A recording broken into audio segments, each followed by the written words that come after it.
নমস্কার, কেমন আছেন সবাই? জয়াস ব্লগ অ্যান্ড কুকে আপনাদের স্বাগত। আজ একটি নিরামিষ রেসিপি করেছি। তো আমাদের বাঙালিদের ঘরে বিশেষ করে সপ্তাহে একটা দিন নিরামিষ চলে। তো আমরা এটাই ভেবে পাই না কী তৈরি করব।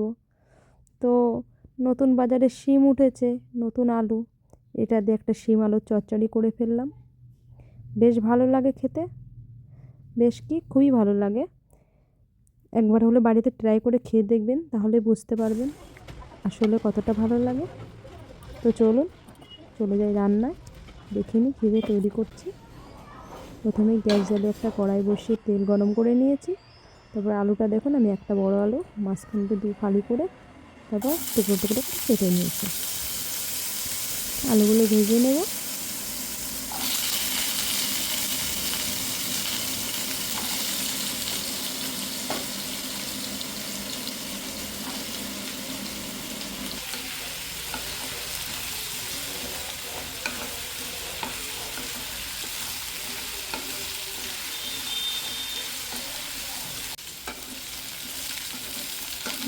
এগুলো ভেজে নিয়েছি।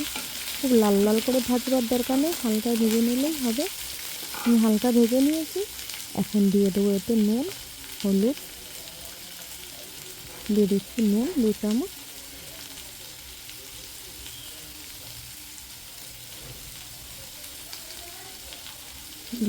হলুদ দিচ্ছি। আপনারা আপনাদের পরিমাণ মতন দিয়ে নেবেন। মানে এটা তো সঠিক মাপ বলা যায় না, সবজি অনুযায়ী লবণ হলুদটা লাগে। দেখুন আমি ভেজে নিয়েছি, খুব বেশি কড়া করে কিন্তু ভাজিনি, হালকা হালকাই ভেজেছি। এখন দিয়ে নেব জল। আমি গরম জল দিচ্ছি, আপনারা ঠান্ডা গরম যে কোনো জলই দিতে পারেন।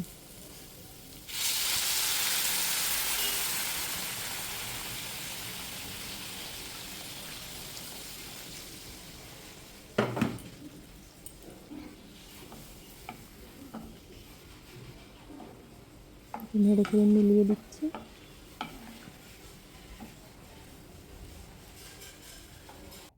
এখন একটু মশলা করে নেব। এখানে কয়েক টুকরো আদা নিয়েছি। তো জলটা ফুটে এসছে। এখন শিমটা, একটা শিম 2 টুকরো করে কেটেছি আমি। এখন এটা ঝোলে দিয়ে দেবো। আপনারা শিমটা ভাজবেন না, এরকম ঝোলে দেবেন শিমটা।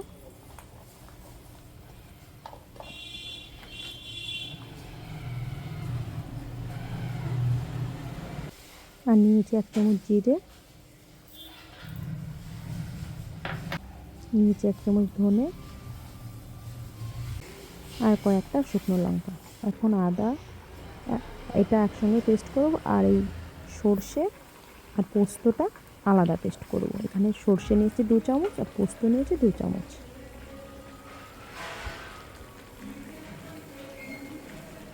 এখন আলুটা গলে গেছে, শিমটাও গলে গেছে। এখন এটা নামিয়ে নেব। এটা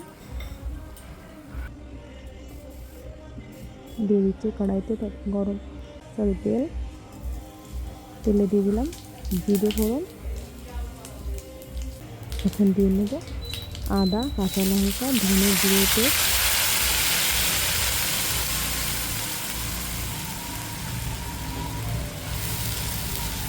মিষ্টি নাড়িয়ে নিচ্ছি।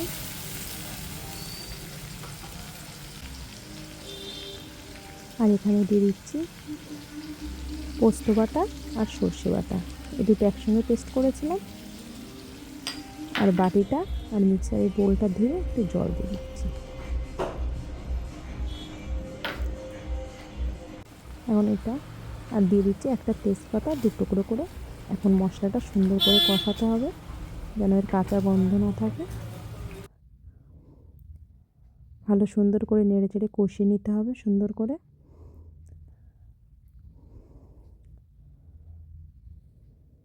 দেখুন আমি সুন্দর করে কষিয়ে নিচ্ছি।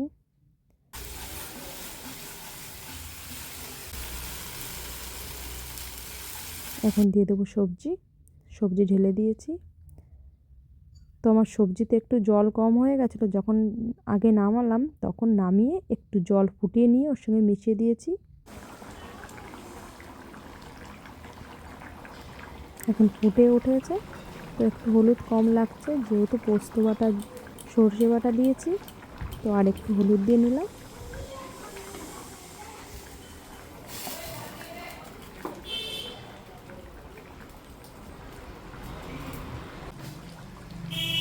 হয়ে গেছে, দেখুন আমাদের শসাটা ফুটিয়ে নিয়েছি এখন সুন্দর করে।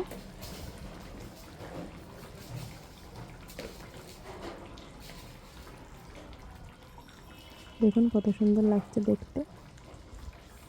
নামানোর আগে একটু চিনি দিয়ে নিচ্ছি, হালকা একটু চিনি দিলে টেস্টটা ব্যালেন্স হয়ে যায়। আপনারা যারা চিনি খান না তারা দেবেন না। আপনারা যদি চান এটা শুধু সর্ষে দিয়েও করতে পারেন। আমি এখানে সাদা সর্ষে নিয়েছিলাম আর পোস্ত।